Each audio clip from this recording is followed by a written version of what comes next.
Looks like it's about to pop through. Should I see it here on Facebook?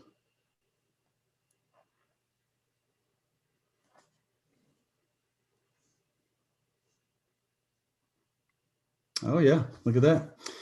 All right, fantastic. All right. I will start this recording.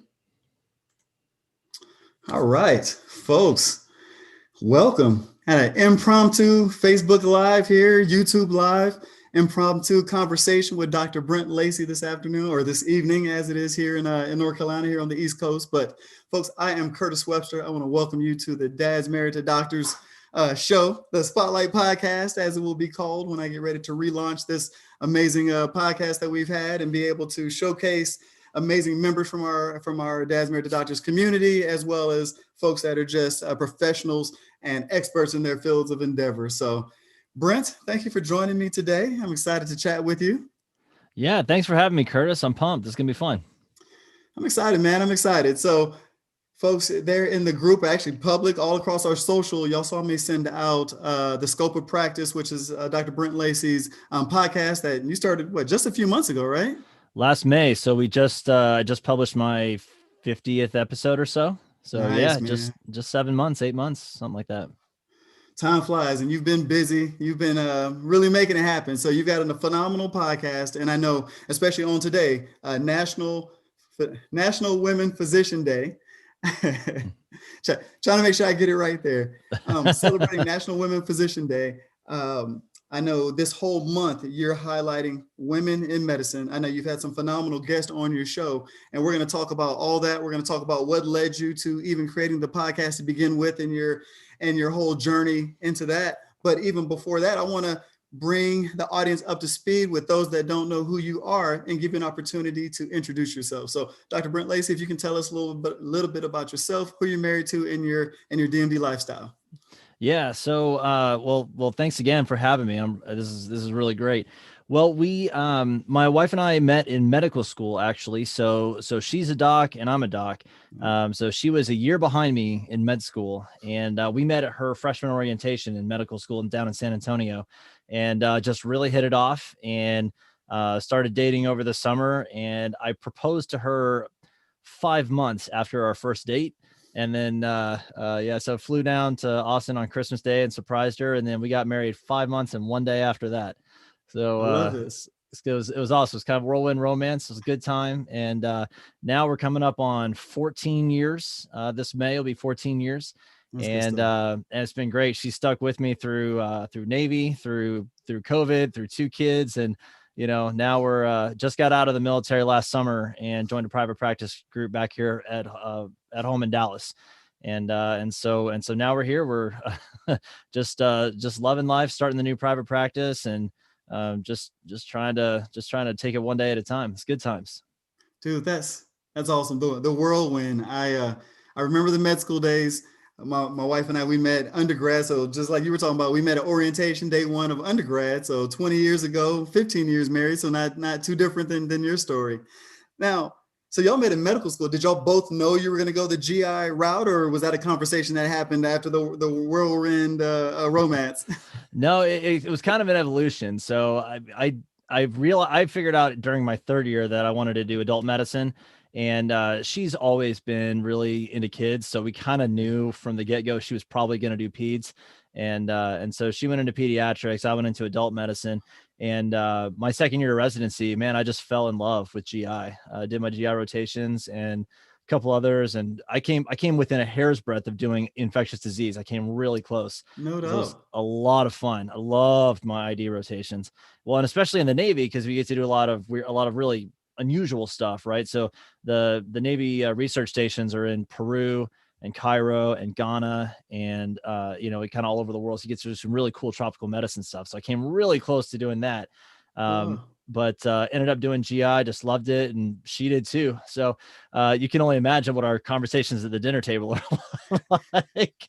So it's like, let me tell you about this case that I saw today. Oh yeah, I saw something just like that. So we have to kind of tone it down or whatever whenever we got friends or family over. So that's kind of fun.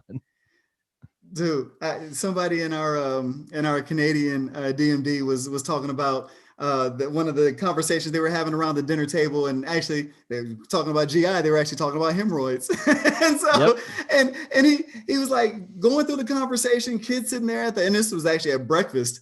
And so they were sitting all at the table, and he's like, this is such a normal conversation for us, for a physician family. I can only imagine what this would be like if other people were around. Oh yeah, for sure. I mean, and you got to have a little bit of a twisted sense of humor to do what we do.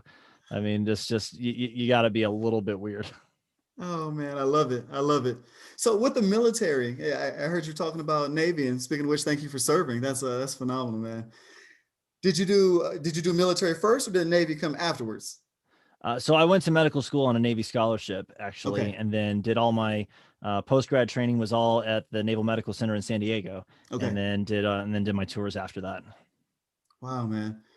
Wow. So military service, medical life, throw in a girlfriend, then 6 months later turn wife. Dude, that's a whirlwind, especially right there in the craziness of medical school. So what was all that like? How were you able to balance all that stuff? That's a lot of lifestyle changes within a couple of years. Well, I think it was actually kind of helpful having my girlfriend being in med school with me, because Right. the first year and the second year lecture halls are right across the hall from each other. So we could go see each other between classes. We could go study together. At lunchtime. Yeah. And then she and I study very differently. So I have to binge study. I can't just sit there and open up a book for 20 minutes and learn anything. I need to, build a nest, and then, kind of just create a space to study, and then just live there for like 5 hours at a time, and then not do anything after that. Like Yeah, that's just how exactly. so we just kind of do differently. So she would study at her apartment, and I'd study at the library. And then whenever the library would close at whatever 9 o'clock or something, I'd go pick her up at her apartment. We'd go to, so our special thing when we were dating, because I'm on a Navy stipend. We got no money, right? And Yeah. no time. So I pick her up at her apartment. We go down the street to the Sonic Drive-In, and they'd have a happy hour after like 10 o'clock or whatever. And so we go get Yes. big limeades for 99 cents, and just hang out in the car in our pajamas and talk. It was a good time. It was a good time. You do what you got Dude, to do. So I love but that. that's still, it's just real special memories for us. I mean, Yeah. so I feel like we got to do a lot of dating in 5 months, because we basically spent any free time we spent together pretty much. So Yeah. it worked out for us. I think people thought we were crazy that I proposed after 5 months. I was like, she thought I was crazy that it took me 2 extra months more than it took her. See, that's cool that y'all are on the same page. And if I know anything about doctors and folks in that healthcare field, like y'all can make a quick decision. So Yeah, pretty much. It was great. I mean, it was just the whole time. It was just really special memories. And yeah. 14 years later, and it's really great to still be married to your best friend. I love that. Well, and it's funny because you talk about 14 years later, talk about best friend dating. Here in a few days, here on the 14th, is going to be Valentine's Day. And so I think you made a really cool point when you talked about the dating aspect, and the fact that dating doesn't have to be these big, elaborate events. It doesn't have to be the traditional dinner and a movie, or the bowling, or whatever else. It can be something as simple as, like you said, going to the drive-through and hanging out and talking and sharing that time together. Yeah, absolutely. And it can be something that's fun, that's just special for you guys. So, I don't know, have you ever read the book The Five Love Languages by Gary Sure have. Chapman? Yeah, Yep. so for anybody that's listening, if you haven't read this book, go get a copy, and give that as a Valentine's Day present to your wife. I guarantee you that she will love you. You will not have to buy her anything else for a long time. So it's Very an cool. incredible book. It's very helpful. We went through the whole study on the five love languages when we were There first you go. married. And I know for her, gift giving is way, way low on her list. Yeah. So, she's just not someone who really, I mean, she always appreciates that kind of thing whenever I get her something, but it's just not something that she needs in order to feel loved and appreciated. And so, Yeah. so for Valentine's Day, I'll just give you kind of just kind of a fun thing. So, I'm big into Legos. That's kind of my thing. I'm a Lego nerd, I and my love it. my my kids do too. And about 4 or 5 years ago, Lego came out with this thing at Valentine's Day. It's this little Lego bear. It's about maybe 5 inches tall or something like that. And just a brown teddy bear, and he's holding a big Lego heart. And the whole thing's made out of Legos. And I gave her, I put that together and gave it to her with a Valentine's Day card. And it was her favorite thing I'd ever given her. And so now every year I just get that thing out of the closet and give her a new Valentine's Day card. And she falls in love with it every single year. And that's just a fun, special thing. So it doesn't have to be anything fancy or crazy. It just has to be you. I love it. I love it. And that's, I think, especially now in the age of COVID, in the middle of the pandemic, and everything else that's going on, but even just in general, I think sometimes we get so caught up in the same old, right? That's a lot of times what people think of or talk about when it comes to marriage is it gets stale. And I love the fact that as you talked about, finding those love languages, which I can attest, they change. My wife and I were just talking about this, that not only do your love languages change over time, look, 20 years together, but also your personalities and your preferences. We were actually talking about that same thing with the love languages with our kids, because Gary Chapman's got a whole series. And so we were just trying to figure out, okay, based on what the kids are doing, what is this one interested in? And what does this one like to feel loved? And it's so cool to be versatile and also not paint yourself into that box. So yeah, and to be cognizant of it, because one of the things that they talk about in the book is that if you're not aware of how your spouse or your kid or your friend or whoever it is that you have a relationship with, how they perceive love, if you don't understand that, you may be expressing it in a way that they aren't able to comprehend well. So if you express love through giving gifts, but they receive love, they understand love through words of affirmation. And so you can buy them all the stuff in the world, but if you never think to give them a compliment or notice when they get some new thing, or, or just tell them that they're wonderful and that kind of thing, then they maybe speak in Spanish and you're speaking Chinese and you're just not going to understand each other. Dude, it's like talk about the Navy, two ships passing in the night, right? But even with that, it just comes to that communication. That's something we've been talking a lot about. It comes up all the time within the DMD group, and we've been even focusing on it more specifically within DMD Plus, bringing in the coaches and the mentors to help us in that. But like you said, making sure that we're not just talking at each other or just sharing information randomly, but making sure that we're talking in a way that we both can understand, communicate the most effectively, and even changing our habits around it. Example here, we were driving back from my daughter's cheer competition this weekend, and normally we would have just been listening to music or just kind of doing our own thing, kind of spacing out, but taking that opportunity on this 3-hour drive to talk through the different things that are going on, talk about some finances like we're going to chat about here. As Ryan Inman talks about over at Financial Residency, these money dates, mm-hmm. So just these opportunities to create that intimacy or create that open communication. So yeah, it's amazing what you can do if you just put down the Facebook and turn off the TV and turn off the music and just sit and just talk. Yeah. And something I'm starting to learn and realize myself here, and it's so simple. It should be, obvious for everybody, but stop trying to assume. Just ask. hey, dear, how can we best communicate? I feel like there's times when we're not, on the same page. How can we do this better? What would work out or be a better way for us? If we know we're going to sit down and talk about something for us that can be stressful, like finances, what's the best way to set up this environment and this atmosphere so that we can have a good, productive conversation? Oh yeah, those kinds of things are really critical. I know when we were first dating, and I realized that we just communicated very differently. So, and we would approach conversations differently. One of the things was challenging for me is that during a lot of conversations, she wants me to mirror her emotions, just to experience the emotion and the conversation with her. And so then initially, she would, we would have a conversation about something. She's like, "Why aren't you more upset about this?" I'm like, I wasn't there. I didn't experience this, and I'm exactly. Sitting here like a doofus, just, given just the world's greatest answer. And so, eventually one of the things we came up with is if we were having a conversation and I could tell she was, very emotionally invested in it, I would ask, okay, wait a second. Now, is this a conversation where you want ideas for me to fix something? Or is this a conversation where you just want me to be mad with you?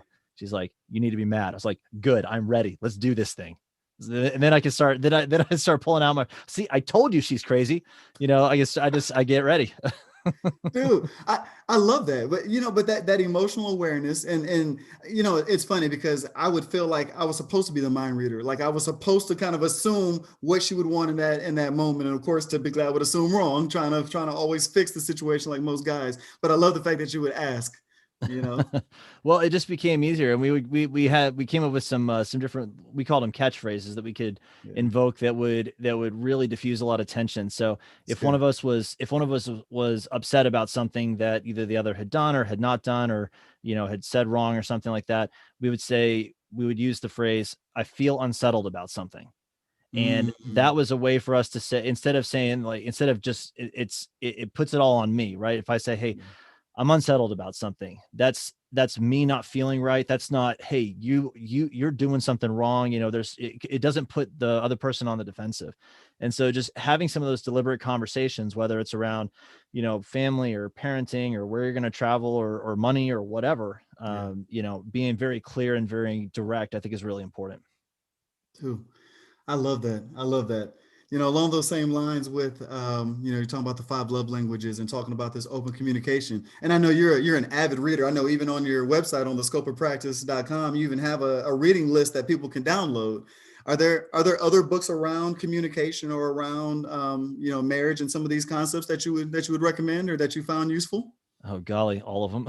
You are right. Exactly. I was gonna say, the thing I always tell people whenever I'm speaking to groups about leadership is, I say, if you want to be a leader, you got to be a reader, and I think that's true in the home too. So, a few that I can definitely recommend. So the five love languages, I think, is a must for everybody. I Yep. think Love and Respect by That's a good one. Emerson Eggerichs is definitely a top five.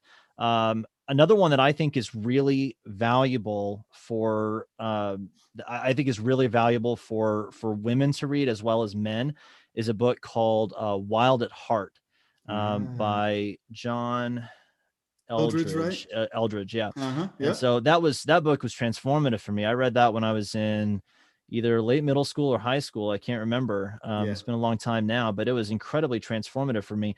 Same. I think that there's real value. And so guys, this is a really good book for any man to read. It's a really good book for your wives to read, because there's a million books, there's a million talk shows, there's a million videos and self-help sessions that are all about trying to get men to understand women.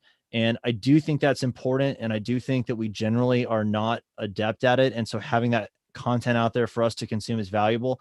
But there's precious little about what it means to be truly a man, what it means to be, what the masculine, sense is about, and what are we built for, what are we designed for. And Right. so it's not an easy thing to explain. And that book, Wild at Heart, really breaks it down in a way that I've never seen another book do. And I think it's really helpful. And so if you're finding that you feel like your wife doesn't understand you very well, have her read this book. It Yeah. is tremendous. It is incredibly valuable. I love The other that. thing I always recommend for folks there's another book. If it's really better for dating and the early marriage stage, is called The Book of Romance. Okay. It's by Tommy Nelson, and it's really great. It's a great book. It's a great book for like premarital counseling and such. So that's That's another really awesome. good one to read early on. But yeah, I mean, read. It's yeah. The more you can read, the better you'll do. No, that's good, man. I think it's underrated. And like you were talking about with this whole idea of maybe getting away from the traditional concepts, for instance, with Valentine's Day. And this wasn't even a path we necessarily talked about going down, but I think this is so crucial and so timely. I think that could be a great gift that a lot of, us guys and couples should consider buying two copies of the book and saying, hey, dear, we're going to sit down and let's do a chapter a week, or let's, we could actually set up a date night around going back and talking about what we're reading and being on the same page. Because something I've started hearing, I heard Larry Hagner over at the Dad Edge say this: it shouldn't just be happy wife, happy life. It should be happy spouse, happy house. we both deserve to be happy. We both deserve to be understood. We both want love. We both want respect. And one of the best ways to do that is through opening up these lines of communication. And one of the great ways to do that, as you mentioned, is by reading it together so that we can talk about what we got from those chapters and what we understood and misunderstood. Yeah, that was actually our anniversary gift to each other the first few years that we were married, is we would pick a study to go through together, and then that was our date night every Sunday. Is, you know, we go through the book during the week during our quiet times in the morning, and then we get together and talk about it on Sunday evenings.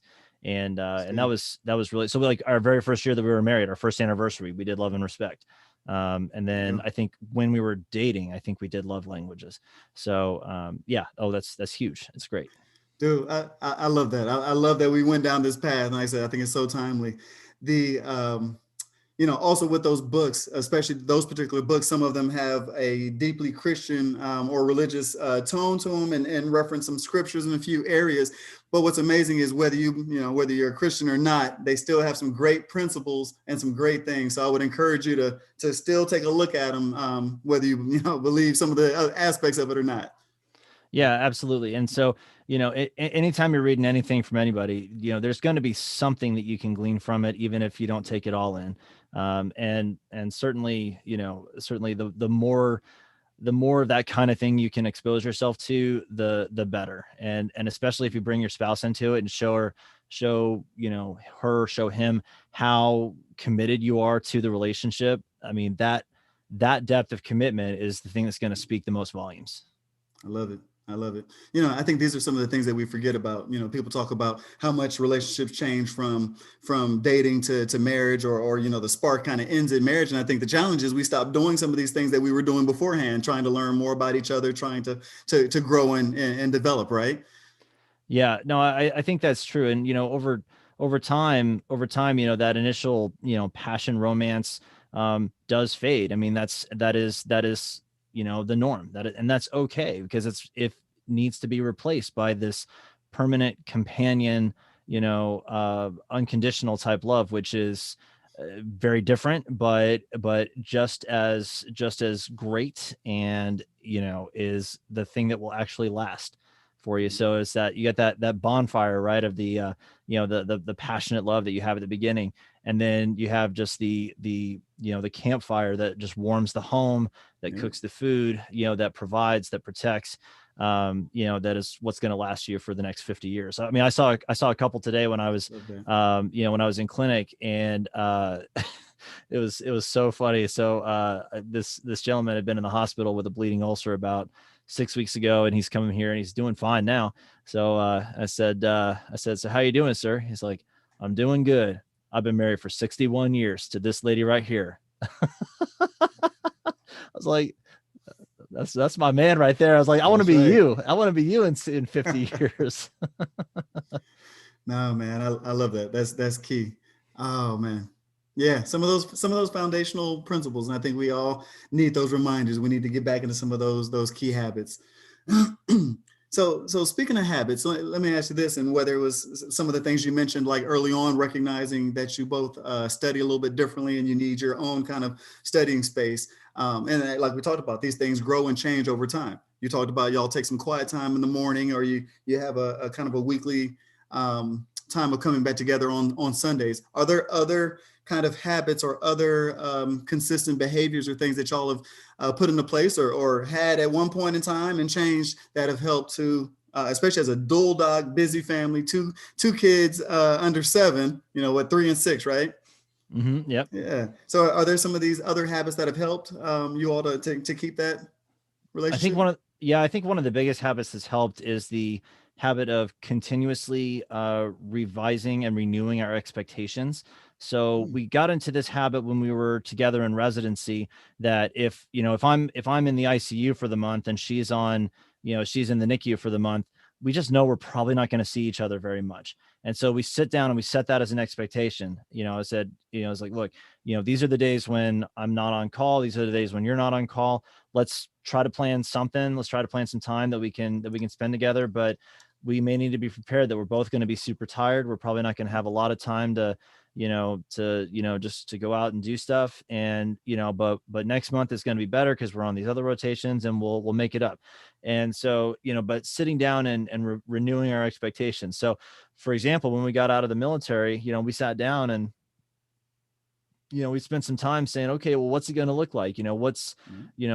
What are we going to do when we get to the new apartment while the house is being built? Well, what are we going to do for the 2 months before your contract starts? Who's going to take the kids to school? What's the plan look like for when you come off of work? What are we going to do when you're on call? And just sitting down and say that way there's no surprises, and we're not mad, because I find that almost every conflict that arises in marriage arises from one of two problems. One of the problems is what I call the threshold effect, which is where, there's a threshold at which something starts to matter to you. So for example, Catherine would meet her threshold for when she needs, when she would appreciate receiving, say, flowers or something, a lot sooner than me. I don't need them ever. Right. But it means something to her when I bring flowers home occasionally, and that threshold, meeting that threshold is really valuable. Or how long do I have when I get home before I need to make sure that I'm completely focused on her? What kind of time does she need? And the other aspect of that, I think, is the expectation. So a lot of disappointment, a lot of resentment comes from unmet expectations. And I think a lot of that is not because the spouse is unwilling or unable to meet it. It's because the expectations were not made clear. Right. And so when you're not on the same page, when you haven't clearly defined what you expect from your spouse, then you're just setting both of you up for disappointment. And so I think revising and renewing those expectations on an ongoing basis has been an important habit for us. And we've been doing it long enough now that we just kind of do it without thinking. We're just like, oh, hey, by the way, this next week is going to be kind of rough because I got 3 days of call and I've got all these different things to do. And maybe we can try to have family game night on Thursday, and we just kind of do it in passing, but it's almost automatic now because we've been doing it for so long. But we used to have like specific times where we would sit down and we'd have like a conference at the table, and we'd sit and write out the schedule for the week. And, we've got enough practice now that it's just a lot easier. Dude, that's so great. Dude, those unmet expectations are so crucial. And we talk about that so much. Right now, we're doing a book club and we're reading the book No More Mr. Nice Guy. And one of the things he talks about in there is those covert contracts. And one of those is around the whole idea of, I'm doing all these different things for you with the idea that you're going to recognize that I want you to do those for me. Mm-hmm. Unspoken, unmet expectations, all that resentment starts to build up because how you're expecting the other person to be a mind reader. They're a doctor, not a not a mind reader. Yeah, absolutely. And, whenever I've had someone that, if I've got a buddy that's, that's whining or that's expressing concern about, like, my wife, is, they're having some issue or whatever. And then they say, can you believe she didn't do this? My first question out of my mouth is, did you tell her that's what she wanted? Yep. Well, no. I was like, then that's right. Your fault. So if it's something, if it matters to you, then tell her, and it will matter to her.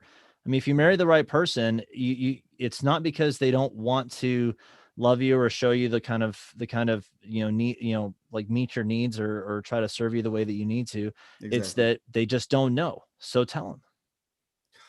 I love it, man. I love that we went down this path. That's amazing. I love it. All right. So that's good. I see Brent was in here asking about the books from earlier. So we talked about the 5 love languages. You talked about Wild at Heart. And then we talked about love and respect. Love and respect. That's right. So Brent, if you're listening, of course, this will be on the replay. But yeah, that's good stuff, man. I love it. All right. So y'all met, y'all got married, had the whirlwind, started recognizing each other's needs and how to best work, especially being in medical school, especially doing the obligations for the Navy and everything else. Y'all finished medical school. You then, I'm assuming, went to the same residency? Well, I was in the military, so I was in residency at Naval Medical Center San Diego, and then she went to pediatrics at UCSD. Okay. So, but we were so grateful that she selected into UCSD, because that was really the only option. Otherwise, we would have been, living apart for 3 years, which would have been really not awesome. Oh man. Yeah, I can only imagine how that how that could have been. I know couples that have done it and done the long distance thing and made it work, and others that Yeah, haven't. So we would have made it work, but I'm so grateful we didn't have to. no, most definitely. Wow. So residency, and then y'all finished up, and then started practicing, and then you fast forward, like you talked about, two kids, 3 and 6, 2 kids under 7, both full time practicing docs, right? Y'all are both practicing full time. So she was, and then she's decided to take a little bit of time off right now and just kind of do the stay-at-home mom thing for a bit. And so it's kind of a fun season, and she's definitely loving that. But of course, we're maintaining the licenses and everything. So whenever she wants to go back. Yeah. See, options. Like I said, all part of those conversations and expectations, right? Yeah, well, one of the things we actually set ourselves up for that when we were in residency and fellowship, one of the very first conversations we had is that we wanted to pay off all of our student loans before we left fellowship. Wow. And it's a tall order, and not many people can do that or have done that, but we felt like it was really important for us. I mean, fortunately, I didn't have any student loans because I was in the military, but she did. Right. And so what we did is we decided that we would live on my income alone, and then bank all of hers. And so basically all of hers went to paying down debt and saving, and then we lived on my income. So then, fast forward many years later, when we're thinking, okay, do we want to, and she's thinking, well, I think I want to take some time off and not work for a bit. Well, we're used to living on one income, and we have no debt because we were really diligent about paying everything off quickly. And so it wasn't a financial issue. I didn't have to spend 3 seconds on that. I was like, are you kidding? Of course, the kids are going to love that. It's going to be great for you. It's going to be great for them. It's going to be an awesome season while they're just getting going with school, and it's going to be wonderful. And, I didn't have to think about it. And, that was our choice. And, so before this sparks a holy war with everybody about stay-at-home moms and working moms and this kind of stuff, before we get into that nonsense, it has nothing to do with that. So the value there is that we had the choice. And so if she had decided that she wanted to stick with it, then we totally could have, but it gave us the flexibility to have different options available, which is the thing I think was really valuable for us. See, I love that, because like you said, it's all about having options. It's all about the ability to be able to have those choices, and you all had those conversations early on to set yourself up to win. And it's funny because it's so easy for me to want to pick up the Dr. Dahl's book, The White Coat Investor. Look at his book, and he's advocating live like you're still in medical school, live like you're still in residency, and all this stuff. And then I want to throw it across the room because I'm like, dude, in medical school and in residency, and even now I'm still working full time. I'm still, doing all this stuff. We're barely getting by on the money that we have. So, then the moment, of course, we get out, it's like you get a little bit of extra money. So of course it's hard to to still maintain living in those ways. But of course, you should also do like we did and just kind of, not, as y'all talk about, not the lifestyle creep, but the lifestyle jump or whatever. Lifestyle explosion. Yeah, the lifestyle explosion. Yeah, we definitely had some of that. Yeah, well, here's the thing. There's lots of different. You'll hear it said lots of different ways by different financial folks. Yeah. So when I was first started my financial coaching journey, it was with teaching Dave Ramsey's Financial Peace University at my church. Yeah. And one of the things that he says is live like no one else now, so you can live like no one else later.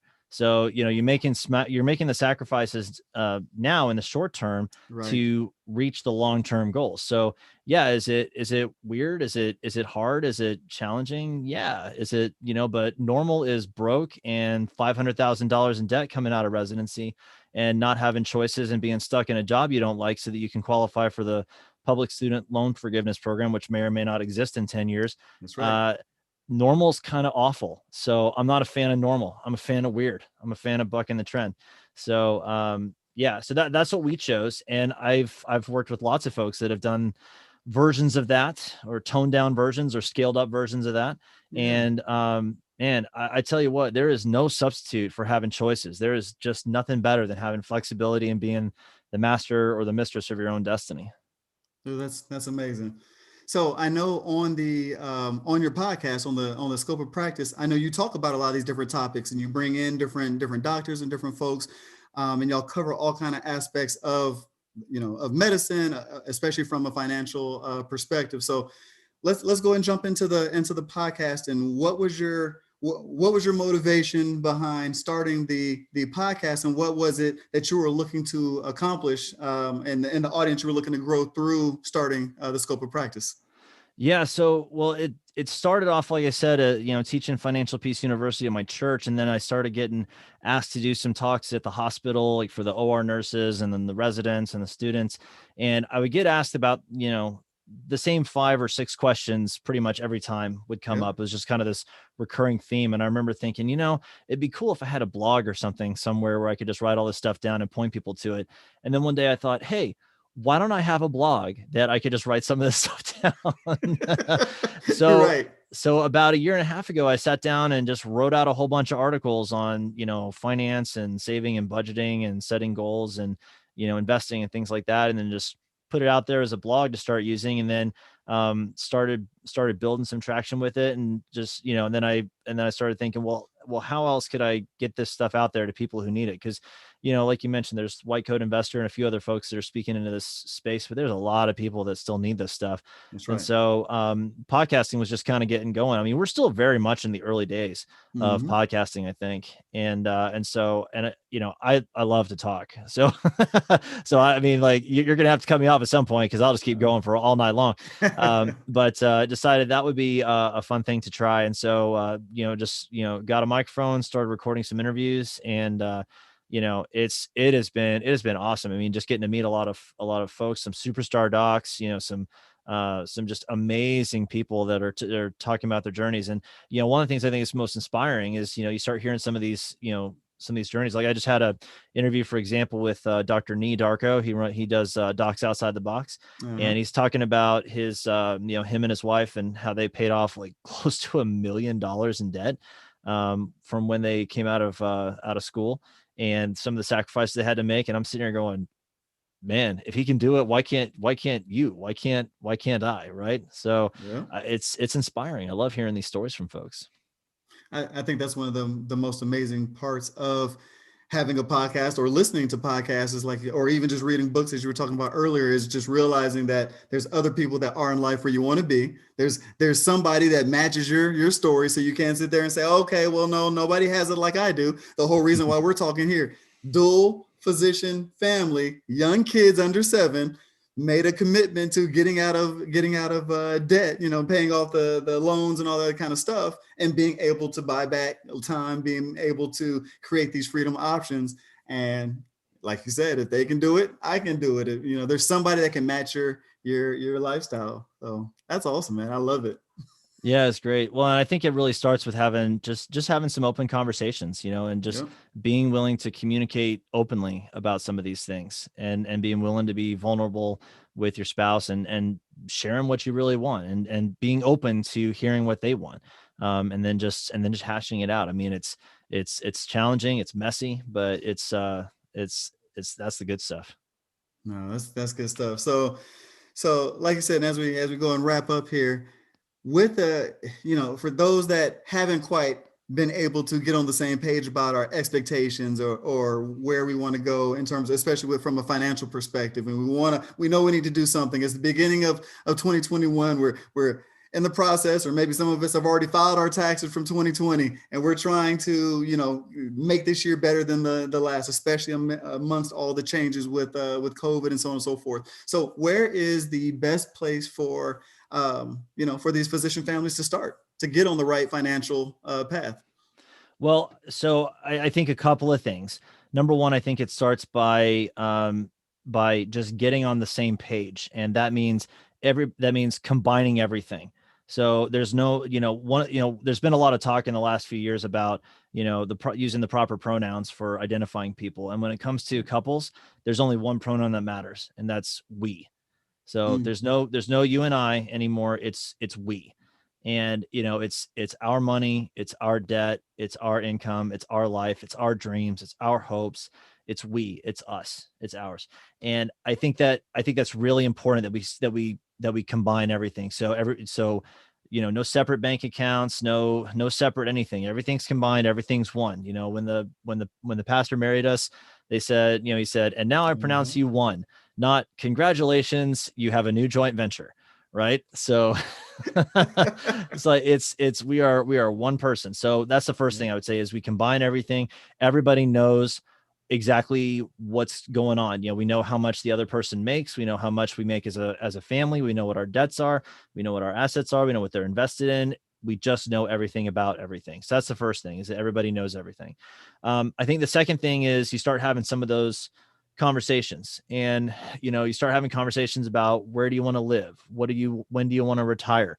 What do you want your retirement lifestyle to look like? Where do you want to be able to send your kids to private schools? What do you want to drive? What's your goal for traveling?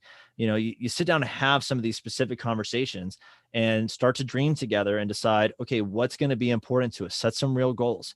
And then sit down. And the third thing I would say is, especially if you've never done this before, commit to making a budget together for 6 months. I mean, it's one of those things sometimes when I say that, people kind of tune out. They're like, oh, budget. Oh my gosh. But I tell you what, if we talked about reading and how important that is, right? If you read books like The Millionaire Next Door and Everyday Millionaires, and any study that's ever been done on millionaires, overwhelmingly, they will tell you that they don't borrow money, and that they budget every month. Most of them tell you that their spouses clip coupons, even after they're making they've got a net worth of $10-20 million. Exactly. Their spouse still clips coupons. That's how they became millionaires. But having some of those conversations and actually sitting down and discussing, what do we want that to look like? And the budgeting process really helps with that. Because here's the thing. If you show me what your calendar looks like, and if you show me what your checkbook or your credit card statement looks like, I can tell you what your priorities are based on that. What you spend your time on and what you spend your money on, that's where your priorities lie.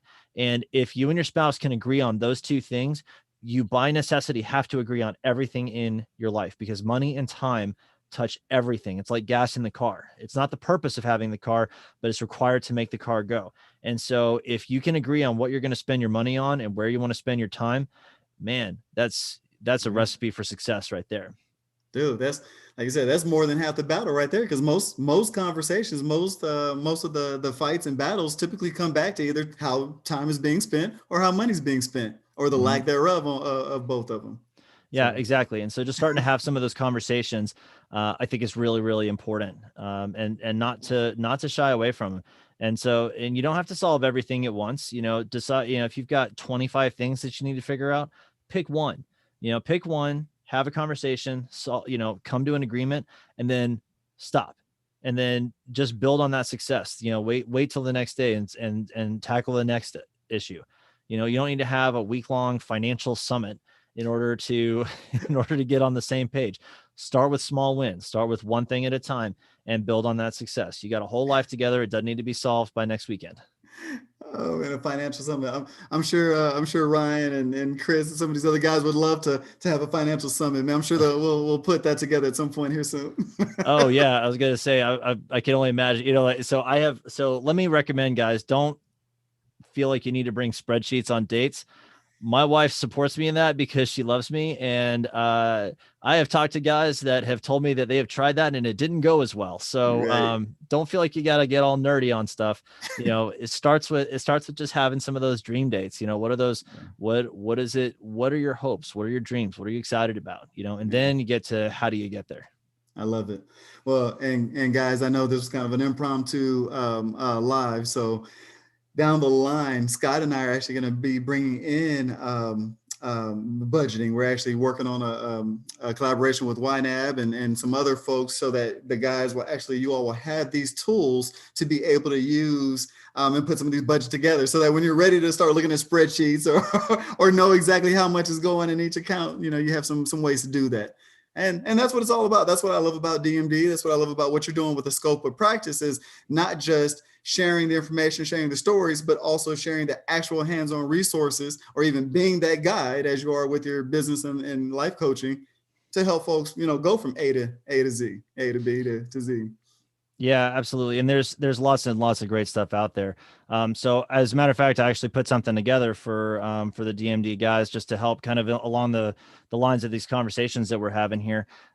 It's something to help you kind of start having some of those conversations. It's called 5 financial decisions that all couples should make together.